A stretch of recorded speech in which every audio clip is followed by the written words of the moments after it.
So my name's Nell. I'm going to rattle through a few things about who I am and why I'm here and why I'm interested in this topic first, and then I'm gonna have you guys put into breakout rooms for about 25 minutes to, thank you, Joanna, to discuss a few things that I'm going to bring up, and then we're all going to come back together and chat a bit more. So I am an actor and a theatre maker. No worries, Ro. And I became homeless while I was halfway through my training at drama school. So I uncovered memories of childhood abuse, took those back to my family. My family weren't too happy with it, yada, yada, yada, yada. Ended up in mental health hospital, predominantly because there was nowhere else to put me, and was there for quite a long time. And while I was there, I was very aware. I mean, I was in a particularly bad place, as in the hospital itself. Very abusive practices, very, very, very heartless way of dealing with people. I was acutely aware that everybody, or a lot of the workers in the place, seemed to have been trained in a kind of do not empathize, do not respond with any emotion, do not acknowledge emotion from the other person, kind of thing, even if the patient was being reasonable at the time. And it seemed to me that a lot of the purpose of that was to protect the staff member, to protect the person working. And I was aware that that was not working at all on either side. So on the one hand, it does no good, obviously, to the patient if they're being treated like a child, or like the way that their life is going, or their emotional response to things doesn't matter, and that doesn't work. Also doesn't work for the member of staff, because you can pretend that you don't have an emotional reaction to something, but that doesn't stop you from having that emotional reaction to something. And the lack of acknowledgement of it in the moment kind of creates tension upon tension upon tension upon tension. And it made me think a lot at the time about the job of being kind of on the front line with people in very, very, very high stress situations all the time. And it also brought in mind my training as an actor, because what do actors have to do a lot of the time? We have to, 8 times a week, or however many performances a week we're doing, live through sometimes horrible things. You know, if you're playing Hamlet, you go and see your dead father and then kill your uncle 8 times a week. That's not something that most human beings can really cope with. But we're trained, as part of what we do, to be able to replicate that kind of thing again and again and again. And it has to come from a genuine place, or it's like watching somebody doing that and pretending that they're crying. You know, it doesn't work. It has to come from a genuine, connected place. But it also can't destroy us. We can't feel it on that level repeatedly. And so I kind of, when I got out of homelessness and decided to start my career as a theatre maker from an emergency hostel, as you do, I kind of thought, right, so what can I do? What can I do to help this situation, which I'm seeing is just a constant in real difficulties and strains between service users and service providers. I know that we don't use those words here, but since we're not actually speaking to anyone, yeah, those strains between people who are going through tough times and people who are supposed to be looking after people going through those tough times. And so I have just set up my own company, Responsibility Theatre, and I'm currently working on my solo show, which is autobiographical. It's about what I went through. And alongside that, I'm running 2 sets of workshops. One for survivors of trauma, which helps them to find ways of going to those dangerous places and finding expression of what they need, because that then helps the people who are supposed to be looking after them as well. And the other is for service providers themselves. And that one looks at exactly the kind of techniques that I'm talking about now, how to stay connected to something genuine and stay physically and psychologically open to the person that you're working with without completely destroying yourself in the process, which, as we all know, is a massive risk. So before you go into your breakout rooms, I'd like us to try a little exercise. I promise I'm not going to make anyone perform, so don't run away right now. I'd like us to do something very, very simple. I'd like us to try taking some breaths, and we're going to breathe in for 3. So in, 2, 3, and then we're going to breathe out for 5. So that's 1, 2, 3, 4, 5. So in, 2, 3, out, 2, 3, 4, 5. In, 2, 3, out, 2, 3, 4, 5. So that's the kind of general, that's like a baseline breath, basically, when nothing in particular is going on. This is how we tend to breathe. But let's try now breathing in on 1, enough breath to then breathe out for 5.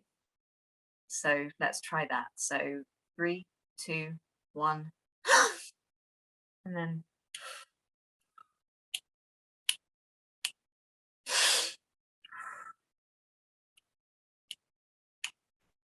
lovely. Would anybody like to turn their microphone on and say what you might call a breath like that? A very quick in breath and then a 5 out breath.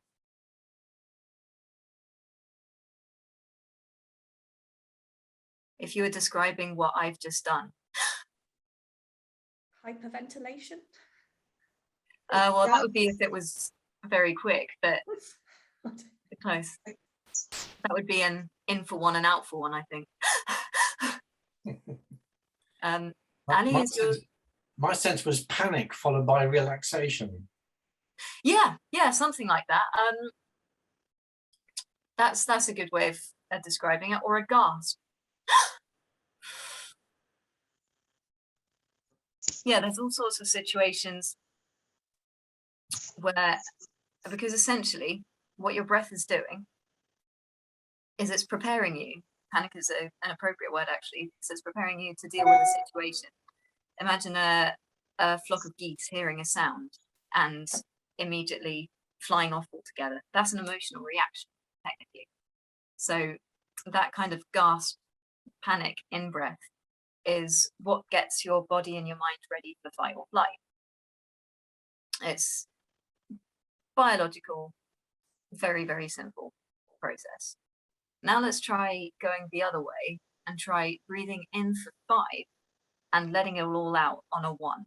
So that's 1, 2, 3, 4, 5. So what would we call? I can already see some people yawning. Yeah, if you're not used to breathing exercises, they can make you yawn immediately. So what would we call that kind of breath that goes in slowly and then comes out all at once?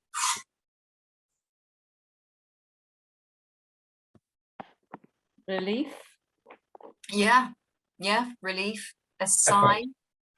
Effort. A sigh, effort. Yeah, absolutely. And so again, this is an example of breath being used to regulate what our bodies are doing.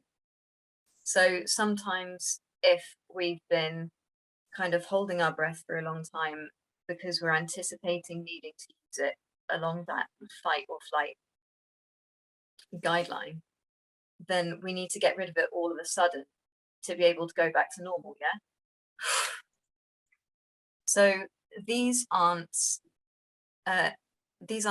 judgmental breaths. These aren't breaths of being out of control. Actually, your breath is what your body uses to keep itself under control, to regulate its emotions. So I think that this is really, really helpful, because I think a lot of the first instincts that some people have when they're working in these high stress situations is not to show emotion. And then what happens is that breathing stops happening. And that's not useful, because on the one hand, as we've said, these breaths that come out of having a certain emotion are there in order to prepare you to deal with that emotion. And so in the moment, you will be equipped if you are breathing. Also, if you're not breathing, it doesn't let the person that you're speaking to breathe either. And then that creates tension for them, and then that creates an inefficient situation. And I know that I'm in a Zoom room full of people who believe in person-centered work and who want those people to be breathing and to be able to process their emotions and to be able to communicate those emotions. And I'm sure that you'll be more than happy to hear that you guys are allowed to have emotions too. And that doesn't mean that that the second you start breathing, you're just going to start, you know, crying all over the place. Although I have to say, I once had a family therapy session in which my therapist did cry, and it was fine, because she was Italian heritage, so emotions were always quite close to her service, and I wasn't worried for her at all. She was just the kind of person who was very used to breathing and to processing her emotions in the moment. And so, you know, she wasn't out of control of herself. She just happened to have a few tears in her eyes. And it was actually really quite validating for me and for the situation that I was in. Don't worry, I'm not saying that you have to cry either. But what it does do is, validation is the key point there. Like, if the person that you're with can see that the situation that you're in is being processed by a human being, then they believe that they are a human being with human needs and with human rights. And I cannot overstate how important that is. I really, really, really can't. Like, from my experience, when I was eventually housed and I was put in somewhere, I'd spent such a long time being spoken to like I didn't deserve to be alive, essentially, that then I was left to my own devices to look after myself. And I kind of went, wait, what do people who are allowed to be alive do? Do they eat? Do they buy themselves duvet covers? Do they turn their heating on? Like, what do people do? And so if we're thinking about long-term well-being for people, even if it means that in the moment you're opening yourselves up to them having difficult responses, possibly more difficult responses than they would have done if everybody's emotions were kept under wraps, it means that in the long term they're better able to look after themselves, and they're better able to hope that they're going to have a good life and that they deserve a good life and that they're capable of having a good life. So that's a very, very, very tiny little tidbit of the kind of thing that I do in my workshops for service providers. We look at ways of dealing with workplace frustration, either towards people going through the tough times themselves or colleagues, because let's be honest, people going through tough times can be really difficult sometimes. Yeah, I can remember going around when I was in the hospital saying I bloody hate mentally ill people, and it's fine, you know, so long as the so long as the service, so long as the people themselves don't hear you saying that. You need to acknowledge the emotions that you have in any situation, whether in the moment or not. And what I then do with this breath awareness that we have is kind of look at particular difficult situations and figure out how we can use that breath more effectively.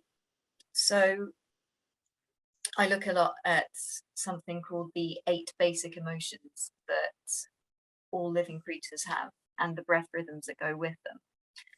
And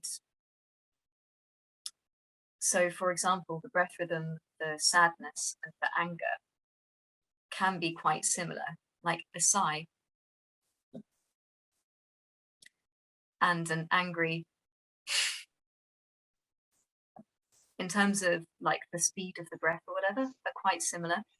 But the difference between them is that the sad one leaves you kind of feeling deflated and I've got nothing, mate, I can't do anything for you.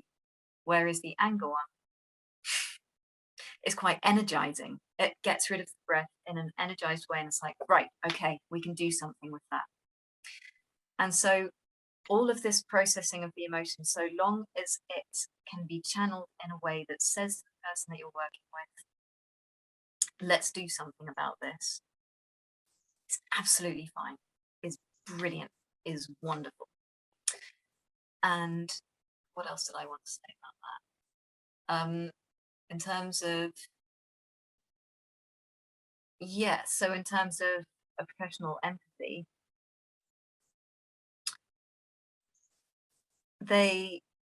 right, so this is the other thing, quickly before you go into your breakout rooms, that I think is important to note, is that we're going to be talking about the kind of training that people have at the moment normally, whether that's safeguarding training, any kind of interpersonal training. And from the stuff of that I've done, I know a lot of it is what you're not allowed to say.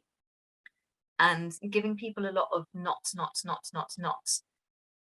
ties you up in knots, funnily enough, and kind of leaves you thinking, well, what am I allowed to give them? And something else that the breath does, if it's free, is it lets your body do a lot of the communication for you. You stop breathing, you do this, nobody can see anything at all. But if your breath is open, even if you're saying to someone, I'm sorry, we don't have a bed for you tonight, your body can still be saying, I know you're going to be all right, even if your mouth can't do that because you can't make those promises.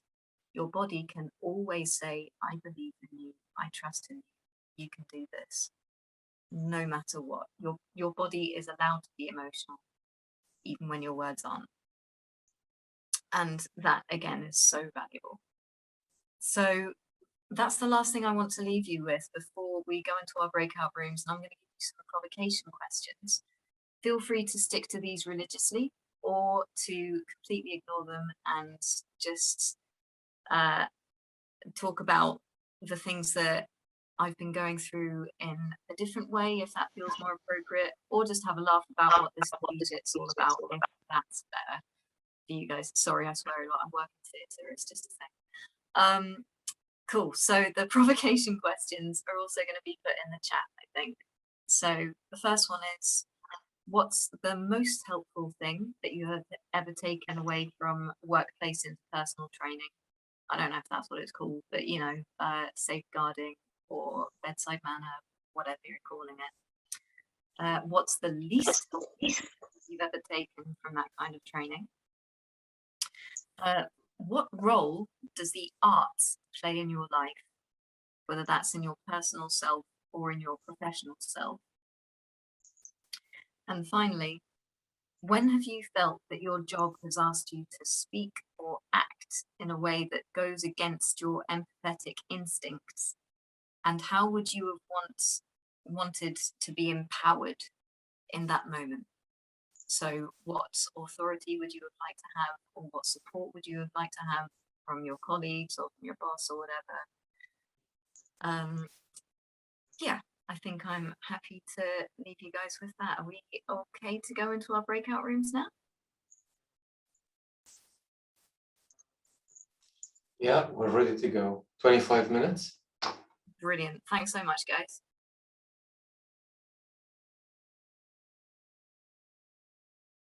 Thank you so much, everyone. It's been amazing to jump between the different breakout rooms and to hear your different takes on things. Some really fascinating differences, especially concerning people's relationships with the arts, or with participating in, or with watching, or engaging with as an observer in some way. So it seems like most people were kind of roughly following the 4 questions. So what might be good now is if somebody from each group wants to run through kind of a synopsis, I suppose, of what you talked about. Should we do the first 2 questions together? So if somebody from each group wants to talk a bit about the best and worst things that they've taken from interpersonal training of some kind. Yeah, one of the things that I found really interesting that came out of this was that actually it's not interpersonal training where people have found the most benefit, that actually the benefit, the richness has always come from walking alongside other people rather than what people have been trained in. And actually, part of the second question was that actually organizational training gets in the way. And one of the worst things to come out of it is being given tools rather than just being able to be human with people. So thanks, Robin. That was Robin's contribution. Do you guys find it easy to be human with people? Yeah, I think with a room like this, because you guys are person-centered, so naturally that will be your immediate instinct. Has anybody ever worked somewhere where they felt like being human with people wasn't an option or was frowned upon in some way? Yeah. Yeah, I don't know how many times I've shouted it from the rooftops, but I used to work for a local authority, and I think it was generally the only way to get through our work was to not be human about it most of the time. You know, there were pockets of some great work where we did get to interact with people in a very real way, but most of the time it was about being as inhuman really as possible, because if you got too close to the reality of how people felt about certain services or certain accommodation or certain interactions that they'd have with services that were put in place, you wouldn't do it. So it was this weird sort of distance that was created in order to make the decisions that we made and do the things that we needed to do. I don't think in any kind of sinister way particularly, but it was just coping, I guess. So it was, I'd say it was more inhuman than human in most of our interactions, which has been quite a shift moving into the role I'm in now with Mayday. It's all about trying to have real conversations with people, and that took some time to understand and to unlearn some of the things that I'd learned to date, really. So yeah, it was interesting. So it seems like to me a lot of in the places where there are real problems with communication and with a kind of lack of empathy, a lot of the conversations happen without that person in the room anyway. And so pretty much all of the conversations are going to be quite short and quite, this is something you don't want to hear. I don't have time to process it with you. Goodbye. And yeah, so as somebody who worked in that environment, did you kind of feel like it was a workplace kind of habit that everybody just kind of clung on to, or were you actively told, don't get emotionally involved, don't do this, don't do that? I wouldn't say it was just necessarily our work environment. It was just sort of felt quite sector wide, really. Yeah. Best not to get too close to this, because it's, you know, these people, this group over here that aren't you, they've had some pretty rough times. So don't get too close to it, because you know, you won't be able to cope with it, or it'll only drag you down, or you'll re-traumatize, or you must keep your professional boundary, and all that kind of stuff was just, it fed into that narrative that it was very much us and them. I don't think that was a council thing. That was a system thing. And you know, we talked a little bit about that in our group, about just this, you know, we talk about it as the epidemic of mass fixing, the idea we have to fix everything. Well, that's extremely difficult for anybody, let alone somebody who you know, has to deal with it day in, day out.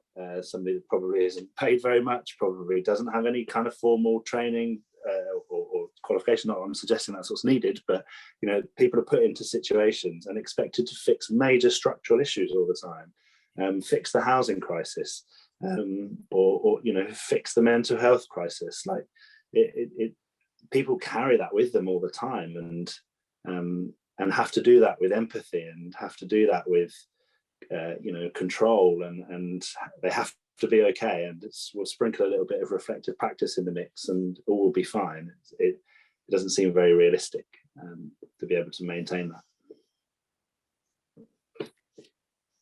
I mean, from my point of view, as somebody who's pretty much whole life hung on the balance of systems for a good amount of time, I kind of,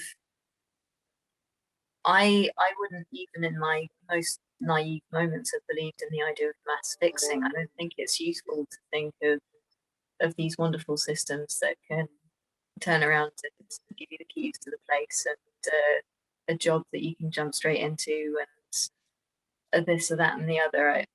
I don't think I'd trust anything like that. A, because it makes the decisions for you, and B, because okay, they can hold your hand and spoon feed you up to a certain point, but like I was saying before, then once they leave you to yourself, what power do you have to help yourself if you've been if you've been fixed into a situation without having any control over it yourself, or indeed having done any of that work for yourself? Then you have no reason to believe in yourself or in your ability, or perhaps even want to make good of it. So yeah, I definitely did get the impression that there was this, that everybody I spoke to thought I was assuming that they were going to sort my life out in a couple of forms. And yeah, sorry for, so Joyce has just written something interesting in the chat, and because I'm on a phone, I can't quite, here we go. The system is so focused on outcomes and numbers, is too focused on outcomes and numbers to allow workers to have that empathy. Yeah, absolutely. And I did get the impression that it was more the ambition of the organizations that they were part of than what they anticipated were the ambitions of the people that they were working with. Has anybody else encountered anything similar to what Robert was talking about? I've encountered almost the opposite, but in a harmful way. So where empathy was encouraged and allowed, but it was more around, oh, I need to get under that person's skin to fix them. So whilst you were encouraged to kind of provide a listening environment, there was no desire to really understand the power dynamics, being the, you know, the professional and the person that you're working with. And it, my understanding of empathy and listening really is about a holding space, and kind of really being there for someone and really listening, to the point that I was told I didn't have boundaries and that therefore I shouldn't be working face to face with people because the manager knew better. And it was all about power for him, and it was all about how many people he could claim to fix and how many people we could put on social media and stories around, like, you know, and he was getting people's really he was being trusted by people by giving like the whole stories because he created this environment, but then he was using those stories for social media and using those stories as a way of like, look what great work I've done, or this organization has rescued this person, but actually what they did was just use that person. And so it's fair to say that I left quite soon after that. But yeah, I think that there's this pendulum within the system, and it will use empathy in a way that could be quite damaging. Yeah, tragedy porn is a horrible threatening thing to fall into, isn't it? And it's thank you for bringing up empathy, or empathy in inverted commas, as a dangerous thing sometimes as well. I certainly encountered at times when the practical services that I absolutely needed were not there. I'd have people asking me, so how does this make you feel? The fact that this application form has been lost, yet again, the fact that your housing application wasn't put in and we've been waiting for 6 months to find out that it hasn't been put in. How does that make you feel? And at that point, those kinds of conversations are just insulting.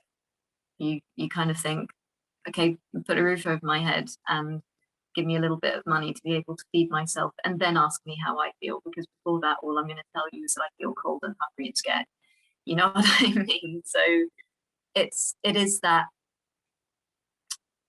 being able, I think that we have to look at what the real meaning of empathy is, and the real meaning of empathy isn't, oh yeah, that must be really hard. Sorry, but it's about putting yourself in the person's shoes and thinking, okay, what does this person need from me right now? And you know, maybe you can't give them a roof over their head, maybe you can't give them any money, but you can acknowledge, okay, so these are the things that you do need. This is a service that exists that is supposed to be able to provide you with that. I, in my position, can jostle these services and say, they need this, they need this, they need this. I can send this email, I can do that.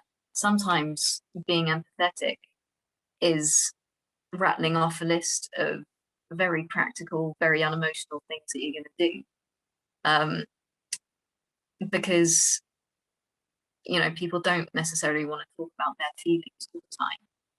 They want to see that you're doing something about their feelings.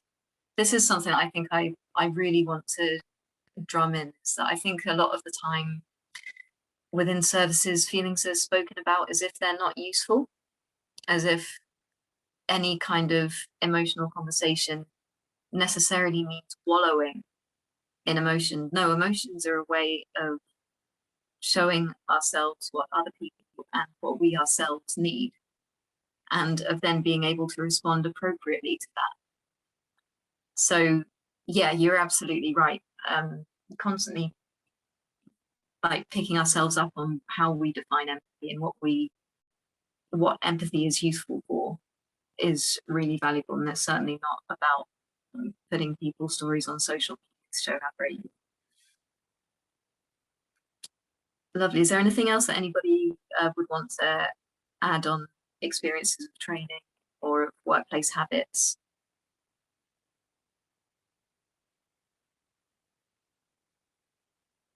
I suppose I'll speak for our group. Jump in when you can, guys. Was just one thing that came out of it was that quite often organisations recently maybe have been more we listen, jumping on not bandwagons, but putting trauma-informed care and things like that at the heart of how they communicate. But internally, that's still, they're not set up for it.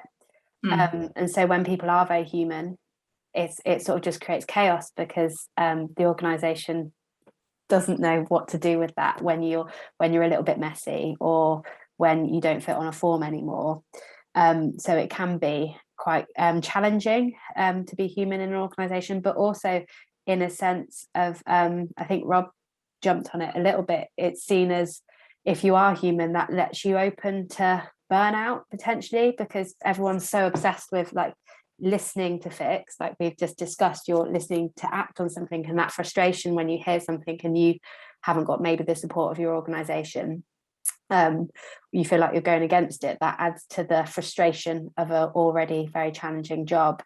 So yeah, it can be harder to be human and to listen and to be in touch with people. Another thing that we said, it's about who you are. So for me, like it was quite revolutionary to go to an organisation where it wasn't training about who you should be, it's about being more in touch with who you are and being aware of your emotions, not running away from them, and understanding them and not seeing that as a lack of control or a lack of power.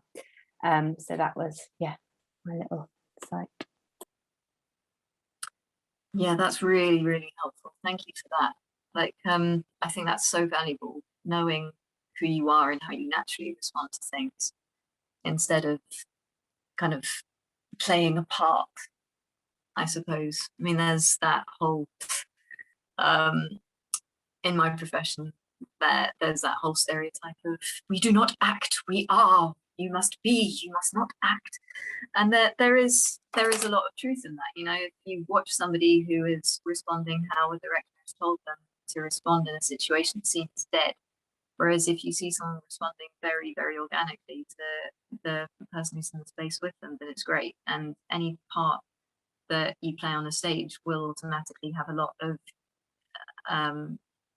I'd say actually about 98% of your own true self inside it, and that's more interesting to watch, and it's more useful to carry around with you in other work as well. And on the topic of working with organizations, that's another really tricky one, because on the one hand, I mean, if I had a pound for every time someone had said, hey, it's not me, you know, it's this person or it's that person, or, you know, been told that you're speaking to the wrong person on the phone and they put you through someone else, and then if that's the wrong person, then you've got to speak to someone else, and yada, yada, yada. Okay, those frustrations do exist, but I felt a lot of the time like organizations were being protected instead of protecting me in a space. And for my money, I think it's absolutely fine and good and wonderful and brave and humble for somebody to, in a situation where they're having to let someone down, to say, I am so sorry. Like, our systems absolutely should be able to do this, but at the moment we just can't, and it's nothing to do with you, and it's just a matter of luck. We will keep doing what we can, but at the moment we can't. We are so sorry for that. Because what happens when you can't admit fault in systems as a whole is it becomes the person's fault. It becomes, well, why didn't you go to a hostel every weekend leave that you had? Why didn't you click on this other link on the website that told you this? And it's not useful to hear it was your fault. It's not necessarily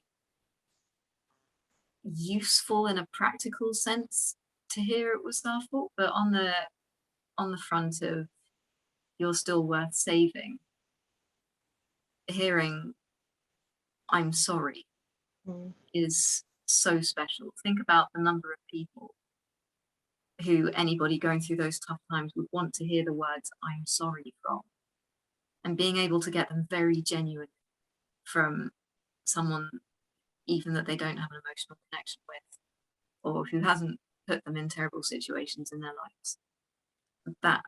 That word is so precious, and the response that you get in the moment might feel like a slap in the face, but trust me that in the long run, having had that would have been so empowering. Sorry, Ali, did you want to say something? Yeah, it's really what you've just said there also goes on to something not that we talked about in the group, but I'm doing some training for social workers at the moment and adoptive parents and foster carers. And what we've done some studying with children to hear about what they want to know about their pasts, because the parents say, oh no, they can't, that they're too young, or they'll find any reason not to have this difficult conversation. But if we don't have that difficult conversation, I was just talking about the numbers that end up in young offenders institutes, it's absolutely awash with children who've been in care, because they've got no ballast, they've got nothing to hold them down, because they've got no intent in, they don't know who they are. So having these conversations is super important, but it's turned out that nobody knew how to do it. It's written in law that you have to do it. And we're told as adoptive parents, you have to do it. But then when you say, okay, so how? They're like, oh, yeah. And that question was never answered. So my background is in conflict resolution, so I do know how to do it. So I've just recently got together and done some research on this kind of stuff. And the children basically said, and lots of people sort of now know that when a social worker has put in the effort, so even though they can't trace birth dad, or there just is no information, or when something's been redacted, that having a little note from the social worker where that should have been, saying, I tried so hard, I am so sorry that we couldn't get this. When you say to the child, which bit is your favorite bit, they'll go to that, the missing bit, because it's directly for them. This adult has been out there in the world doing this work on their behalf, and they've said what they've done, and it's like, oh, they did that for me, and that is so valuable. And it's really interesting, isn't it? Because you might think, oh, they need certainty, we can't say anything until we've got certainty. Absolute bollocks, it's not true. Uncertainty is fine, uncertainty rocks. It's the empathy that's been put into it. So yeah, absolutely what you've just said totally hangs true for the most difficult of conversations about abusive past with children. Totally hangs true. And I was going to say, in our group, what we said was we like going to training. The best bits about training is the other people. Yeah, it's that other lived experience, just meeting other people, having other bodies and beings to toss this stuff around with, often not necessarily the training. Although I really liked where there's a chest of drawers, and in the top you've got what you look like. In the second one you've got what you say to people. In the third one it's what people can see about you, and then you've got your 3 drawers, and then under the carpet is the bit that you don't even talk to yourself about. And what I realize is that in difficult conversations, where that's what I'm doing, kind of getting the carpet up and going, right, what have we got in here, but in a really up kind of way, not in an aggressive, not in a prying, or just light. Everybody's got them, it's fine.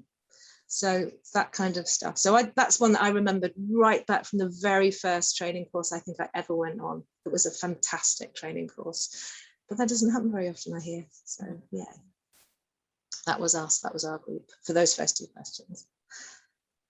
So on the topic of the best part of training being the other people, as somebody who's about to embark on delivering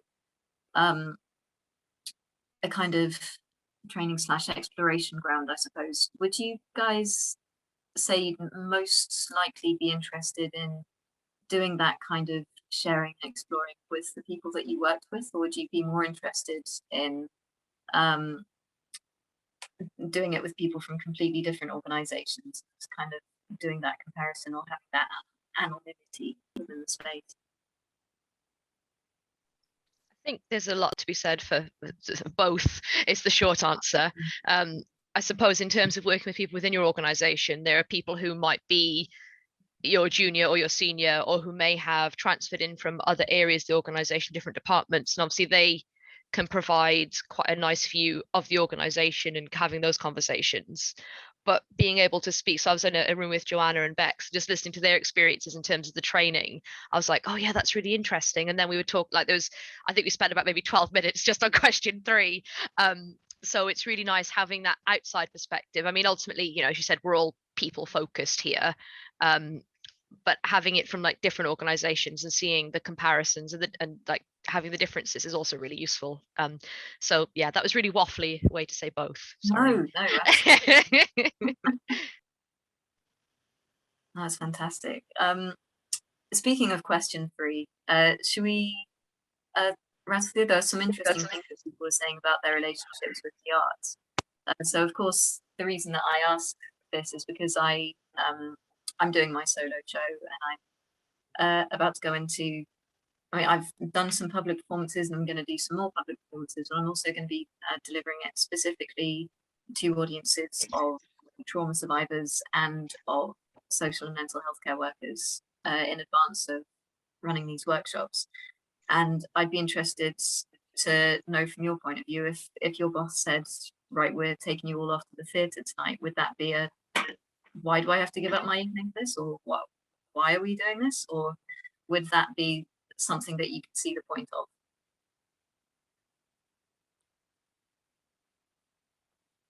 Thumbs up. Excellent.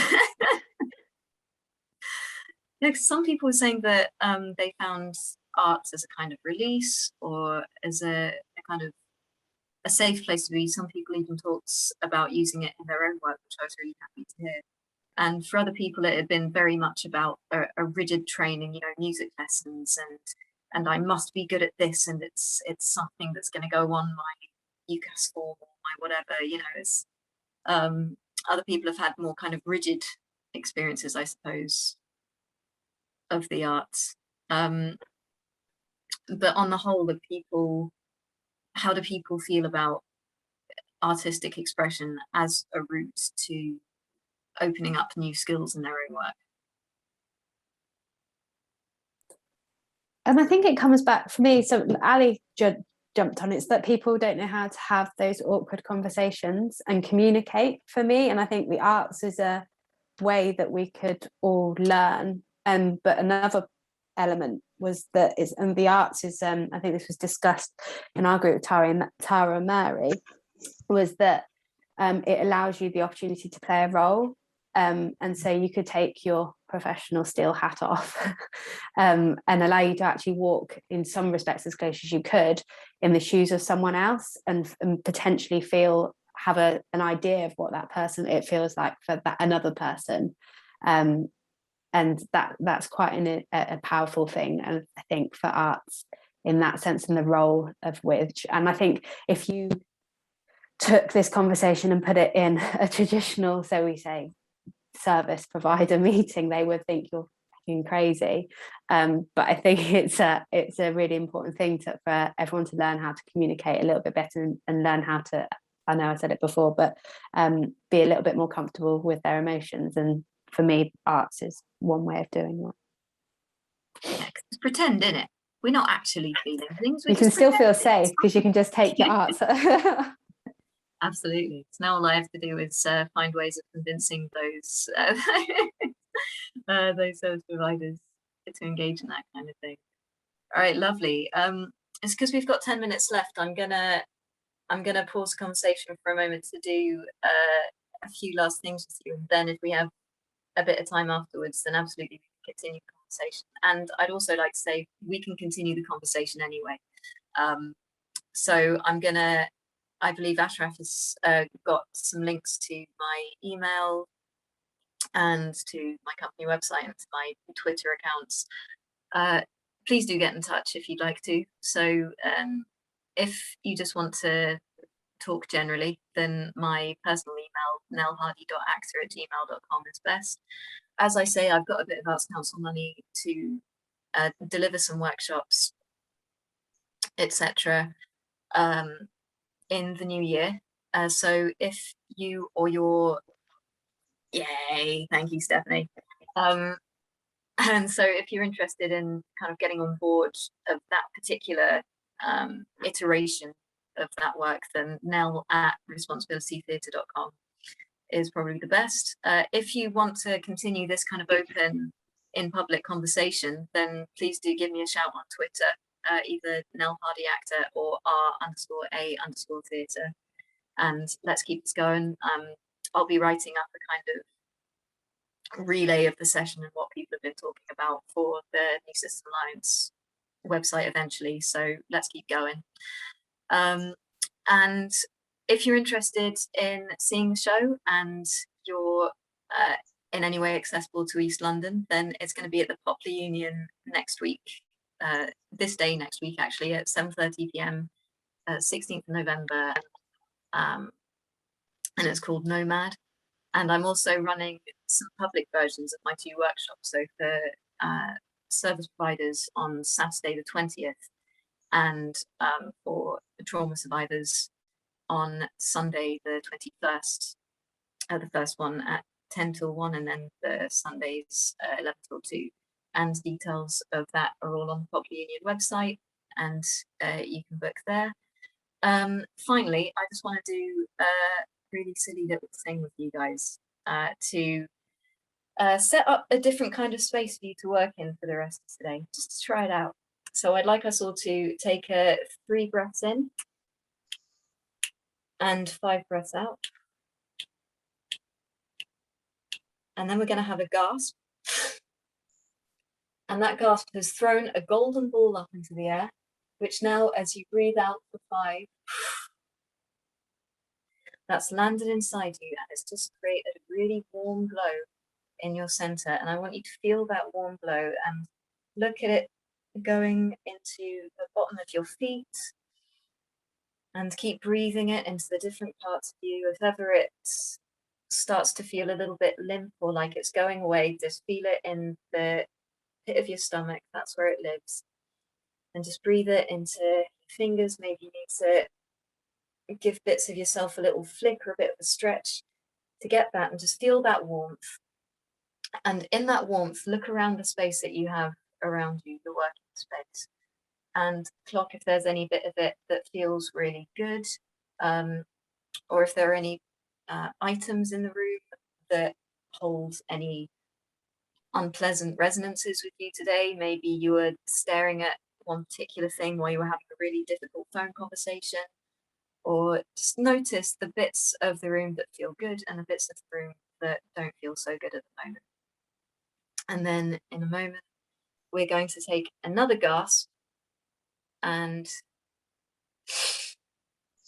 then as it comes down, that ball isn't going to land on you, it's going to splash on the floor, and that splash is going to create a paintball that's going to fly all over the room, and it's painted a space that feels completely safe and completely warm and hopeful. That warmth and that pleasantness that you felt inside yourself, it now exists in the room around you. It might be a real space that you've been in before. It might be a completely fictional space. It might be your ideal holiday location that you've never actually been to. I don't care what you're seeing, as long as it makes you feel positive and upbeat and hopeful and warm, then that's what I want to see. And there is one corner, however, of your room that didn't get this paintball. Preferably that will be the corner that you look at least often in your working day, and that is your little corner of rage. So sometimes we can't fight off the nasties, can we? Sometimes there is just going to be absolute anger. You know what? Anger's great. Anger is wonderful because it makes us do stuff, but it can also be really hurtful to us, and how we process anger will be different each time you feel it. So I suggest that when you need to use your corner of rage, what you want to do is press both of your hands up against the wall like this, and that will really help to ground you in whatever you're feeling.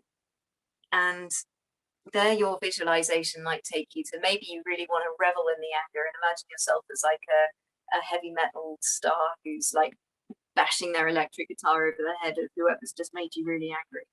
But sometimes you'll be pushing yourself against that wall, and actually your corner of rage turns into a hospital room, and you have somebody putting a cold compress on your head or in some way looking after you, because anger can be the most horrible, most insidious, most destructive feeling of all.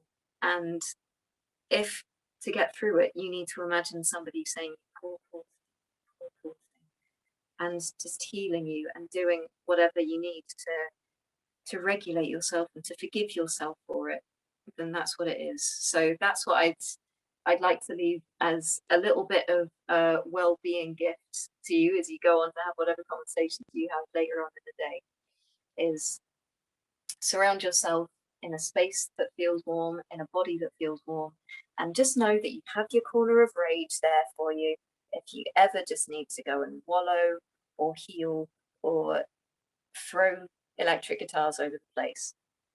Just do whatever you need to do there.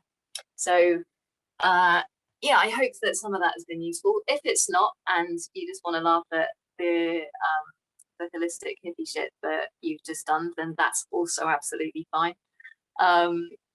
Anything that creates laughter, I think, is a good thing. My German teacher used to say, "Lachen ist gesund." Laughing is healthy, whenever we were laughing at her. Cool, so we have now 3 minutes left, and I've done everything that I wanted to do. So if anybody has anything kind of burning that they want to say to finish off, then go for it. Just thank you. No, thank you guys. It's been really, really interesting. And Thanks, please, Sarah. yeah, please do keep in touch. Please do keep in touch. And if you want to hear any more about what I'm doing, then go to the website, go to the Twitter account, and let's keep doing the conversation. And I want to be doing my job as well as possible. So if you have any suggestions, etc., please do fire away. And it's been great to spend this time with you. Thank you very much. It was lovely meeting everybody as well. Absolutely.